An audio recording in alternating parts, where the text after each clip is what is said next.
બાર science group B ના વિદ્યાર્થીઓ ધ્યાન આપો.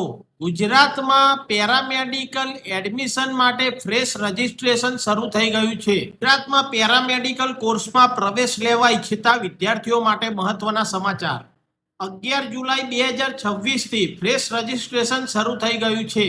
ગુજરાત સરકારની મેડિકલ પ્રવેશ સમિતિ દ્વારા 11 જુલાઈથી 17 જુલાઈ સુધી જે નવું ફ્રેશ રજીસ્ટ્રેશન શરૂ થયું છે તેમાં કુલ 9 કોર્સનો સમાવેશ થાય છે, જેમાં physiotherapy, BSc, GNM, ANM, optometry, occupational therapy, speech therapy, prosthetics અને નેચરોથેરાપી સામેલ છે.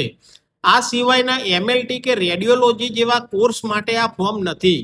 તેના માટે યુનિવર્સિટીના અલગ ફોર્મ ભરવાના રહેશે. હવે અમે તમને આપીશું મહત્વની તારીખ, તેની નોંધ તમે અવશ્ય લેજો. પિન ખરીદીની છેલ્લી તારીખ 17 જુલાઈ 2026 બપોરે 2 વાગ્યા સુધી. ઓનલાઈન રજીસ્ટ્રેશન અને દસ્તાવેજ અપલોડ કરવાની છેલ્લી તારીખ 17 જુલાઈ 2026 સાંજે 4 વાગ્યા સુધી. હેલ્પ સેન્ટર ઉપર ડોક્યુમેન્ટ વેરિફિકેશન કરવાની છેલ્લી તારીખ 18 જુલાઈ 2026 બપોરે 12 વાગ્યા સુધી. તમે છેલ્લી ઘડીની રાહ ના જુઓ, સમયસર તમારી અરજી પૂર્ણ કરી દો. આવી જ એડમિશન, ભરતી અને સરકારી યોજનાઓની સાચી અને ઝડપી માહિતી મેળવવા માટે જનસેવા અપડેટને ફોલો કરો. ધન્યવાદ.